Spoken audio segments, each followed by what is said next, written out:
Success! Oh, hi. Well, this is the end. And much like the films, it has been split into two parts. So now all we have left is 23 and 24. It's been quite the advent calendar. In 23, my son and I enjoyed this new build of the final film. First we got this one,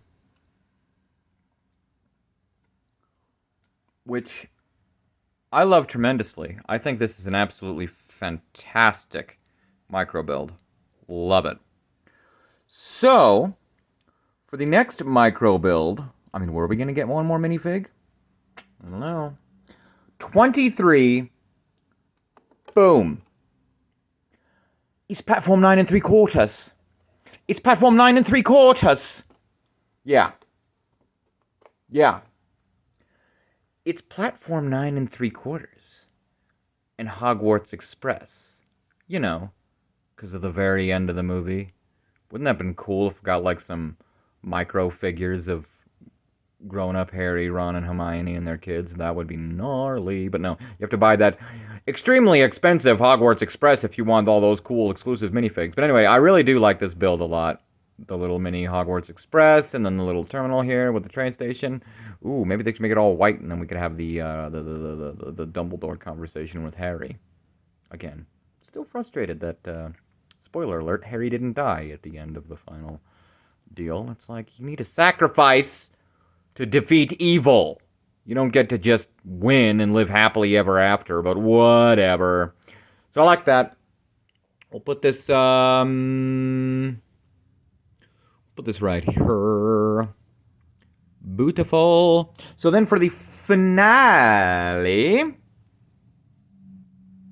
which would be technically Christmas Eve, I guess. This one is not really holiday themed at all. As much as I'd like to call this a dreidel, I don't want to offend anyone by calling it a dreidel because it doesn't even spin. I wouldn't even call this thing a top.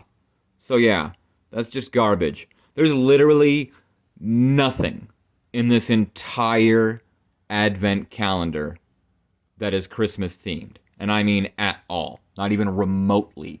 There's not even an exclusive minifig that's holiday themed. Very, very interesting. Anywho, so for the final, number 24, where are we going to get one more minifig? The answer may surprise you. Much like his heroic turn in the finale. Yes, indeed, it is a minifig. And boy, oh boy, it's a long one that I got from the bottom of... I don't know, I got nothing. It's Neville. Neville Longbottom. How do I know his full name? Anyway, I know it's Neville. Isn't this fantastic? He's got another face, which I like. Like, oh no, what are we going to do? Harry's dead! Yeah, I like the part where Harry was, like, almost dead, but then he wasn't dead at all. It was a cool trick, though.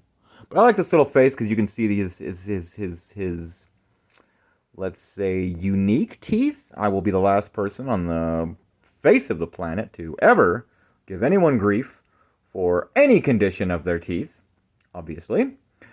But yeah, I think this Neville minifig is absolutely fantastic from the finale of the film when he saves the day and kills Nagini and destroys the final Horcrux, which is why Harry's able to defeat Voldemort and Voldemort just dissipates. So it's all your fault, Neville. Gosh. But I believe this is the third now, so this thing is becoming less rare and valuable.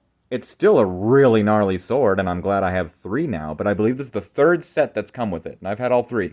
Because the other one was Chamber of Secrets in that castle, and then one of them, I believe, was the Blind Bag series.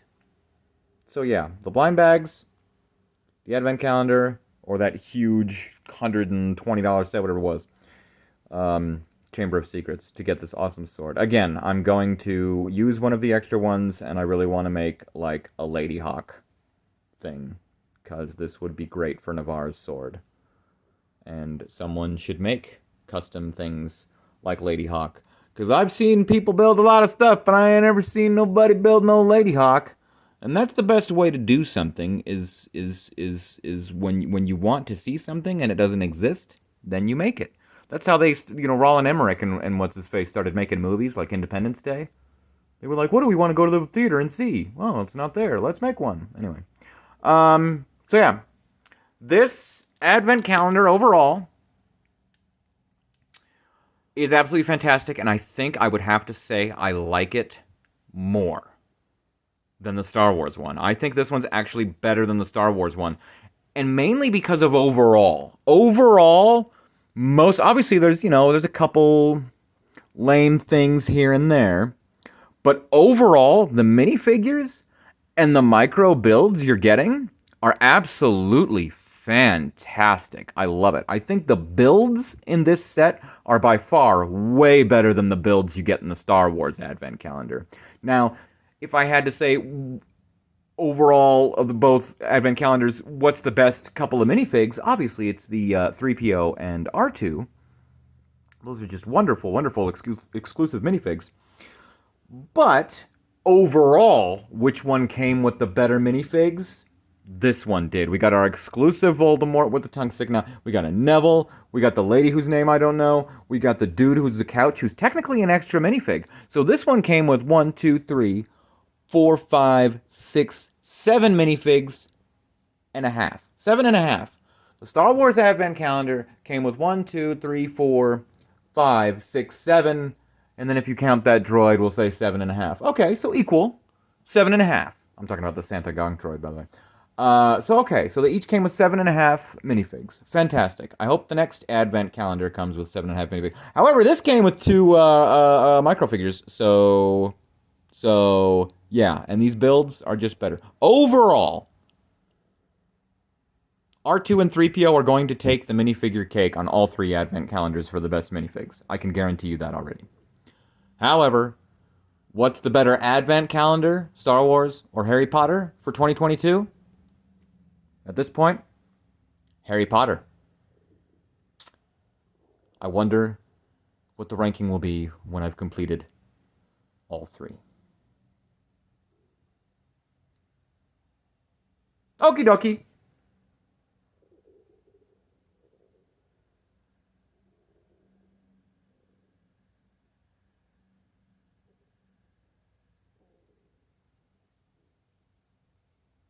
Avada Kedavra!